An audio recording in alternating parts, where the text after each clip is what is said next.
तो देखो, शुश्रूषस गुरून् कुरु प्रिय सखीं वृत्तिं सपत्नी जने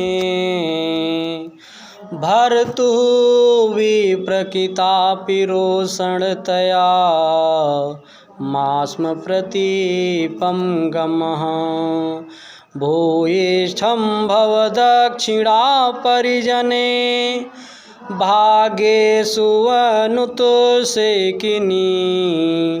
यान्तेवं गृहिणे पदं युवतयो वामाकुलस्याधयः। कण्व एक तरीके से शिक्षा दे रहे हैं, शकुंतला को उपदेश दे रहे हैं कि बेटी तुम यहाँ से जब जाओगी, कहाँ से, यहाँ इस आश्रम से निकल करके जब अपने पति के घर जाओगी तो किस तरीके से आओ, किस तरीके से तुम वहाँ रहोगी, आए किस तरीके से तुम वहाँ रहोगी, वहाँ बैठ लो।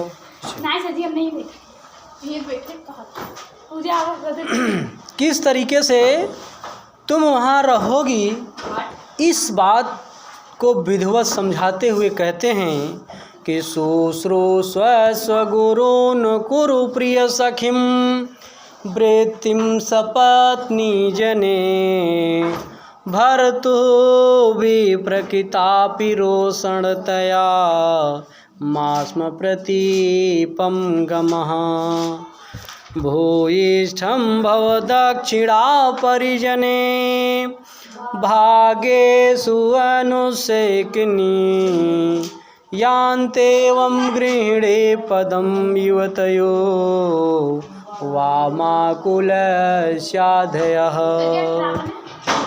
बोलो एक बार आप लोग।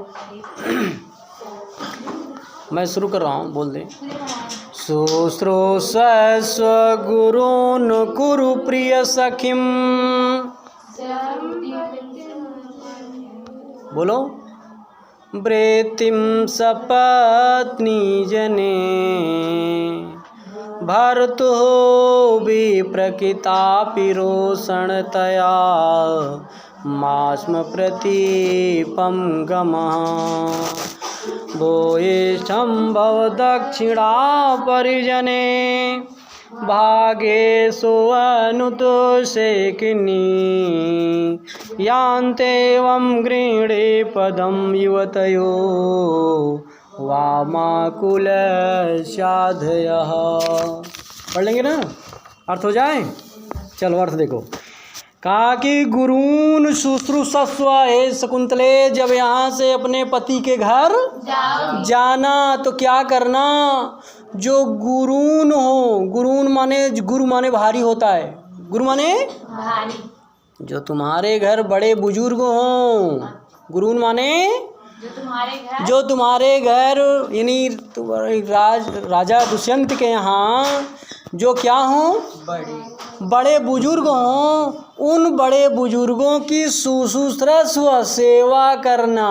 क्या करना, सेवा करना। किन की सेवा करना, गुरून् बड़े बुजुर्गों की सेवा करना। और सपत्नी जने, और जो तुम्हारी सपत्नियाँ हों, सौतें हों, सपत्नी माने सवत, सवत जानते हैं क्या होता है, क्या होता है बोलो, सवत क्या होता है? सर जी, पत्नी की जो पति की दूसरी पत्नी है। हाँ, पति की जो और एक से अधिक पत्नियां हुआ करती हैं वो आपस में क्या होती हैं, सवत कहलाती हैं। तो कह रहे हैं कि ऐसे सपत्नी जने जो सवतें हों, उन सवतों के प्रति क्या करना, प्रिय रगड़ करना। ये लिखा है, देखो जो लिखा वही न बताओ, रगड़ और रिगिर नहीं करना है, जो लिखा है, आओ जो लिखा है वही करना है। क्या लिखा है आगे लिखा है कि प्रिय सखीं वृत्तिम, ऐसे सौतों के साथ, आवाज न करो, ऐसे सौतों के साथ तुम क्या करना, प्रिय सखी जैसा व्यवहार करना। छोटी सखी जैसा व्यवहार किसके साथ? जो सौते हो तुम्हारी। शांत होकर बैठो, बाद में पीछे नहीं बैठ पाएंगे, यहाँ लोग बैठे थे वो साफ है। जो तुम्हारी सौतें हों उन सौतों के साथ कैसा व्यवहार करना? प्रिय सखी जैसा व्यवहार करना। छोटी सखी जैसा, जैसे छोटी सखी व्यवहार करती है वैसे छोटी सखी जैसा तुम व्यवहार करना। किसके साथ? और जो तुम्हारी सौतें। और भी प्रकितापी रोशनतया, तुम्हारा पति क्रोध में आकर के तुम्हें बिगड़ जाए, कुछ कहे, अनाप शनाप बोले, तो ऐसे भी प्रकिताप रोषणतया, क्या होने पर?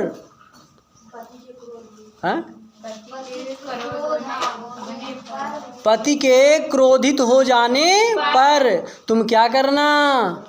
कहा कि रोषणतया प्रतीपम मास्मगमा, तुम उसके विरुद्ध व्यवहार ना करना। यानी गाली के बदले गाली, मार के बदले मार ना करना। कभी तुम्हारा पति क्या करे? जब क्रोध, किसी बात से क्रोधित होकर के, क्रोध में आकर के तुम्हें अनाप शनाप बोले, कुछ कहे, तुम्हें डांटे, फटकार लगावे, तो ऐसे में तुम क्या करना? उसके विपरीत आचरण मत करना, उसके खिलाफ आचरण मत करना। और क्या लिखा? मत करना। कहा कि परिजने, और जो परिजन हो, परिजने माने परिजन, दास दासी, नौकर नौकरानी, सेवक सेविकाएं, जो सेवक सेविकाएं हों उन सेवक सेविकाओं के प्रति भूयिष्ठम दक्षिणा भव, अत्यधिक उदार होना। कड़ाई से पेश मत आना, कड़ाई से पेश मत आना। नहीं है ना कहना कि मैं रानी हूँ तो है बेकार वो कर, ऐसा तुम हुक्म ना बजाना। थोड़ा दया भाव दिखाना, उदार हो जाना। शकुंतले, जो तुम्हारे यहाँ परिजन हों, दास दासी हों, नौकर नौकरानी, चूँकि राजा दुष्यंत है, दुष्यंत क्या है? राजा है। राजा के यहाँ नौकर नौकरानी, दास दासियाँ, सेवक सेविकाएँ तो रहते ही हैं। तो ऐसे में तुम वहाँ पहुँच करके क्या करना? जो सेवक सेविकाएँ हों, दास दासियाँ हों, नौकर नौकरानियाँ हों, ऐसे दास दासियों, नौकर नौकरानियों, सेवक सेविकाओं के प्रति क्या करना? उदार हो जाना, उदारता से पेश आना, उदारता से बर्ताव करना, दया भाव दिखाना, है ना? और क्या करना? भाग्येश अनुसेकनी, और अपने भाग्य पर, भाग्येश अनुसेकनी, अपने भाग्य पर इतराना नहीं, घमंड मत करना। किस पर? अपने भाग्य। हाँ कि मैं रानी हूँ, है मेरा हुक्म चलेगा, ऐसे में इतराना मत, घमंड मत करना। अरे शकुंतले, एवं ऐसा करने वाले लोग, ऐसे करने वाली युवतियाँ, युवतियाँ लिखा है, युवतियाँ माने युवतियाँ, ऐसे करने वाले, जो ऐसा बर्ताव करने वाली, ऐसा आचरण करने वाली जो युवतियाँ होती हैं, स्त्रियाँ होती हैं, वे गृहिणी पदम यान्ति, वे गृहिणी पद को प्राप्त करते हैं, अर्थात गृह लक्ष्मी पद को प्राप्त करते हैं। वही गृह लक्ष्मी होती हैं, वही घर की लक्ष्मी होती हैं, गृहिणी पदम यान्ति। और सब, और जो दूसरी है ना, वे क्या करती हैं? वामा कुलस्यादय, और जो इसके विपरीत आचरण करने वाली हैं, वे क्या होती हैं? जो इसके विपरीत आचरण करने वाली हैं वो क्या हैं? वामा कुलस्यादय, विपरीत आचरण करने वाली कुल खानदान के लिए कलंक होती हैं। क्या होती हैं? ऐसा जैसा उपदेश दे रहे हैं, ऐसा व्यवहार, ऐसा आचरण करने वाली युवतियाँ, स्त्रियाँ अपने घर की लक्ष्मी होती हैं, घर की लक्ष्मी होती हैं। और ठीक इसके विपरीत आचरण करने वाली जो पति के डांटने पर उनको डांटने लगे, पति के मारने पर उनको मारने लगे, है ना, और नौकरों से एकदम कड़ाई से पेश आएँ और अपनी सौतों के से रोज़ झगड़ा करती रहें, ऐसा करने वाली क्या होती हैं? कलंकित।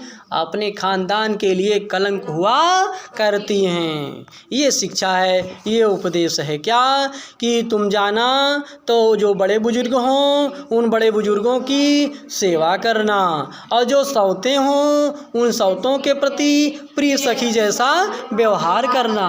पति जब तुम्हारा क्रोध में आकर के तुम्हें डांटे फटकारे तो ऐसे में तुम क्या करना? तुम उसके विपरीत आचरण मत करना। और आगे क्या कहा कि जो परिजन हो, परिजन माने दास दासी, नौकर नौकरानी, सेवक सेविकाएं हों, ऐसों के प्रति कहा कि उनको दक्षिणा भाव, उनके प्रति तुम उदारता से पेश आना, उदारता का भाव दिखाना, और भागेश अनुसेकनी, और अपने भाग पर तुम कभी घमंड मत करना।